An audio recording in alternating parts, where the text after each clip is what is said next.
ಬೇಕೇ ಬೇಕು ಬೇಕೇ ಬೇಕು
ಇವತ್ತು ನಾವಿಲ್ಲಿ ಸೇರ್ತಿರ್ತಕ್ಕಂಥದ್ದು ಅಖಿಲ ಭಾರತ ವಿದ್ಯಾರ್ಥಿ ಪರಿಷತ್ತು ರಾಜ್ಯದಾದ್ಯಂತ ಹೋರಾಟವನ್ನು ಮಾಡ್ತಾ ಇದ್ದ.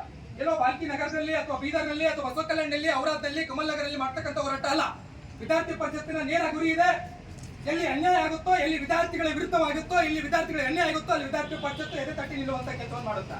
ಮಟ್ಟನ್ನುವಂತ ಒಬ್ಬ ವಿದ್ಯಾರ್ಥಿನಿ, MBA ಓದ್ತಕ್ಕಂತ ವಿದ್ಯಾರ್ಥಿನಿ, ಪ್ರತಿಭಾವಂತ ವಿದ್ಯಾರ್ಥಿನಿ, ಇನ್ನೇನು ಉನ್ನತ ವ್ಯಾಸಂಗವನ್ನು ಮುಗಿಸಿಕೊಂಡು ತನ್ನ ವೈಯಕ್ತಿಕ ಜೀವನವನ್ನು ನಡೆಸತಕ್ಕಂತ ವಿದ್ಯಾರ್ಥಿನಿಗೆ ಬರ್ಬರವಾಗಿ ಹಾಡು ಹಗಲೇ 9 ಸಾರಿ ಚಾಕುವಿನಿಂದ ಇರಿದು ಹತ್ಯೆಯನ್ನ ಮಾಡ್ತಾರೆ ಅಂದ್ರೆ ಇದರ ವಿರುದ್ಧ ಮಾನ್ಯ ಗೃಹ ಮಂತ್ರಿಗಳು ಕೊಟ್ಟಿರ್ತಕ್ಕಂತ ಹೇಳಿಕೆ ನಾಚಿಕೆಗೇಡಿನ ಹೇಳಿಕೆ.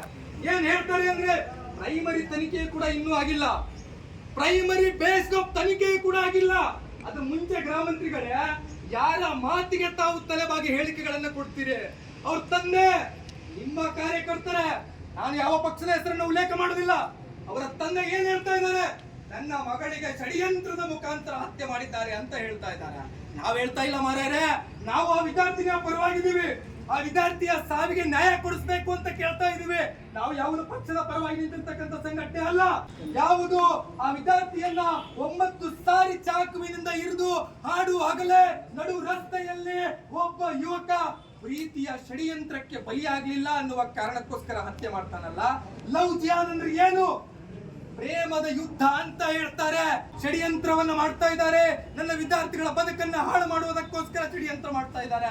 ಅವನು ಮಾಡುವಂತ ಪ್ರೀತಿಯ ಷಡ್ಯಂತ್ರವನ್ನ ಒಪ್ಲಿಲ್ಲ ಅನ್ನುವ ಕಾರಣಕ್ಕೋಸ್ಕರ ಅವಳನ್ನ ಹತ್ಯೆ ಮಾಡ್ತಾರೆ. ಅಂದ್ರೆ ನಾಳೆ ನಿಮ್ಮಲ್ಲಿಯೂ ಒಬ್ಬ ಮಿತ್ರನಿರ್ತಾನೆ, ನಾಳೆ ನಿಮ್ಮ ಕಾಲೇಜಿನ ಕ್ಯಾಂಪಸ್ಗಳಲ್ಲಿ, ನಿಮ್ಮ ಊರುಗಳಲ್ಲಿ, ನಿಮ್ಮ ಗ್ರಾಮಗಳಲ್ಲಿ, ನಿಮ್ಮ ಓಣಿಗಳಲ್ಲಿ ಅದೇ ರೀತಿಯ ಪ್ರೀತಿಯ ಪ್ರೀತಿಯನ್ನ ತೋರಿಸ್ತಾನೆ. ಆ ಪ್ರೀತಿಯ ವ್ಯಾಮೋಹಕ್ಕೆ ಒಳಗಾಗಿ ನಾಳೆ ನೀವೇನಾದ್ರೂ ಪ್ರೀತಿಯನ್ನ ಮಾಡ್ಲಿಲ್ಲ ಅಂತಂದ್ರೆ ನಿಮಗೂ ಹತ್ಯೆ ಮಾಡ್ತಾನೆ. ಅಂದ್ರೆ ಎಲ್ಲಿ ಹೋಗಿದೆ ರಾಜ್ಯ ಸರ್ಕಾರದ ಶಕ್ತಿ? ಎಲ್ಲಿ ಅಡಗಿ ಹೋಗಿದೆ ನಿಮ್ಮ ಕಾನೂನಿನ ಸುವ್ಯವಸ್ಥೆಗಳು? ಎಲ್ಲಿ ಅಡಗಿ ಹೋಗಿದೆ ಶಿಕ್ಷಣ ವಿದ್ಯಾರ್ಥಿ ರಕ್ಷಣೆ ಮಾಡುವಂತದ್ದು? ಎಲ್ಲಿ ಹೋಗಿ ಅಡಗಿ ಕೂತಿದೆ UCC ಕಮಿಟಿ ಏನ್ ಮಾಡ್ತಾ ಇದೆ? ಎಲ್ಲಿ ಹೋಗಿ ಕುಂತಿದೆ ಕಾನೂನು ರಕ್ಷಕರು? ಎಲ್ಲಿದ್ದೀರಿ ಇವತ್ತು? ಮಾನವ ಹಕ್ಕುಗಳ ಬಗ್ಗೆ ಹೋರಾಟ ಮಾಡ್ತಕ್ಕಂತ ಹೋರಾಟಿಗಾರ್ತಾರೆ ಎಲ್ಲಿ ಹೋಗಿ ಅಡಗಿ ಕೂತ್ಕೋತಿದ್ರಿ? ಯಾವ ಮೂಲೆಯಲ್ಲಿ ನೀವು ಬದುಕ್ತಾ ಇದ್ದೀರಿ? ಯಾರ ಅನ್ನವನ್ನ ತಿಂತಾ ಇದ್ದೀರಿ? ಯಾರು ಬಿಸಾಡಿದ ಅಭಿಕ್ಷೆಯನ್ನ ಬದುಕ್ತಾ ಇದ್ದೀರಿ ಅಂತ ಕಾಣ್ತಾ ಇಲ್ಲ. ಯಾವುದೇ ಒಬ್ಬ ಪತ್ರಿಕೆಗಳಲ್ಲಿ ಮಾನವ ಹಕ್ಕುಗಳ ಹೋರಾಟಗಾರರು ಬರಲಿಲ್ಲ. ಯಾವುದೋ ಒಂದು ಪತ್ರಿಕೆಗಳಲ್ಲಿ ರಾಜ್ಯ ಸರ್ಕಾರದ ಶಿಕ್ಷಣ ಸಚಿವರು ಸ್ಟೇಟ್ಮೆಂಟ್ ಕೊಡ್ಲಿಲ್ಲ. ರಾಜ್ಯ ಸರ್ಕಾರದ ಮುಖ್ಯಮಂತ್ರಿ ಉಡಾಫೆ ಮಾತುಗಳನ್ನ ಆಡ್ತಾ ಇದ್ದಾರೆ. ಗೃಹ ಮಂತ್ರಿಗಳಿಗೆ ಮಾಹಿತಿನೇ ಇಲ್ಲ. ಮಾಹಿತಿ ಇಲ್ಲ ಹೇಳ್ತಾರೆ ಪ್ರೀತಿಯ ಜಾಲಕ್ಕೆ ಸತ್ತಿದ್ದಾಳೆ ಅಂತ ಹೇಳ್ತಾರೆ. ಯಾವ ಪ್ರೀತಿ ಮಾರ್ಯಾರೆ? ತನ್ನ ತಂದೆ ಖುದ್ದಾಗಿ ಹೇಳ್ತಾ ಇದ್ದಾಳೆ, ನನ್ನ ಮಗಳು ಎದೆ ಕೊಡುವಂತವಳು, ಎದೆ ಕೊಟ್ಟು ಎದುರಿಸುವಂತವಳು, ನನ್ನ ಮಗಳು ಹೇಳಿ ಅಲ್ಲ ಅಂತ ಹೇಳ್ತಾ ಇದ್ದಾರೆ. ಆ ತಂದೆಯ ಮಾತಿಗಾದ್ರೂ ಬೆಲೆ ಕೊಡಿ. ಆ ತಾಯಿಯ ಕರುಳು ಕಿತ್ತಿ ಯಾವ ರೀತಿಯಲ್ಲಿ ನೋದನೆಯನ್ನ ಪಡ್ತಾ ಇದೆ, ಯಾವ ರೀತಿಯಲ್ಲಿ ನೋವನ್ನು ಅನುಭವಿಸ್ತಾ ಇದೆ ಅನ್ನುವಂಥದ್ದನ್ನ ಒಂದ್ಸಾರಿ ನೋಡಿ. ಒಂದ್ಸಾರಿ ನೋಡಿ ಮಾನ್ಯ ಮುಖ್ಯಮಂತ್ರಿಗಳೇ, ಮಾನ್ಯ ಗೃಹ ಮಂತ್ರಿಗಳೇ, ಆ ಜಾಗದಲ್ಲಿ ನಿಮ್ಮ ಮೊಮ್ಮಗಳು, ನಿಮ್ಮ ಮಗನು, ನಿಮ್ಮ ಮಗಳ ಮಗಳು ಆಗಿದ್ರೆ ಇದೇ ರೀತಿ ಮಾತುಗಳನ್ನ ಆಡ್ತಾ ಇದ್ರ?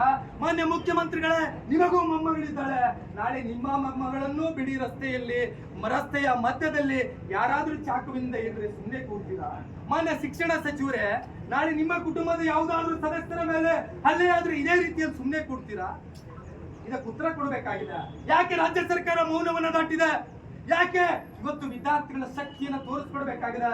ಇದು ಒಂದು ಹೋರಾಟ ಮಾತ್ರ ಅಲ್ಲ, ಇಡೀ ವಿದ್ಯಾರ್ಥಿ ಪರಿಷತ್ತಿನ ಕಾರ್ಯಕರ್ತರು ಮುನ್ನೆಚ್ಚರಿಕೆಯ ಗಂಟೆಯನ್ನು ಇವತ್ತು ಕೊಡ್ತಾ ಇದ್ದೀವಿ. ನಾಳೆ ನೀವೇನಾದ್ರೂ ಸಿಬಿಐ ತನಿಖೆಯನ್ನ ಕೊಡಬೇಕು.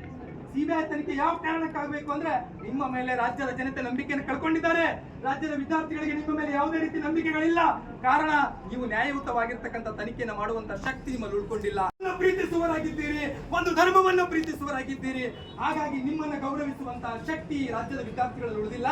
ಹಾಗಾಗಿ ರಾಜ್ಯದ ವಿದ್ಯಾರ್ಥಿಯ ಒಕ್ಕೂಟದ ಕೂಗಾಗಿದೆ, ಕೂಡಲೇ ಸಿಬಿಐ ತನಿಖೆಯನ್ನು ವಹಿಸಬೇಕು.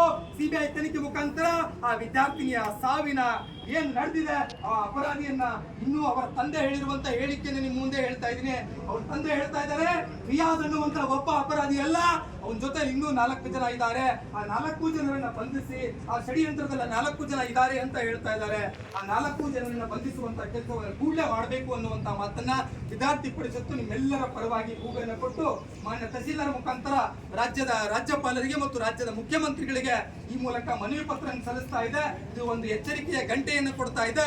ಒಂದು ವೇಳೆ ರಾಜ್ಯ ಸರ್ಕಾರ ಎಚ್ಚೆತ್ತುಕೊಳ್ಳದೆ ಹೋದ್ರೆ ಇಡೀ ರಾಜ್ಯ ಬಂದ್ಗೆ ಕರೆ ಕೊಟ್ಟು ವಿದ್ಯಾರ್ಥಿ ಪರಿಷತ್ತು ಬೀದಿಗಿಳಿಯಲಿದೆ ಅನ್ನುವಂತ ಮಾತನ್ನು ಹೇಳ್ತಾ ಇವತ್ತು ಈ ಹೋರಾಟಕ್ಕೆ ಸಹಕಾರ ಭೀಕರ ಹತ್ಯೆಯನ್ನು ಮಾಡಿರುವ ಘಟನೆ ನಿಜಕ್ಕೂ ವಿದ್ಯಾರ್ಥಿ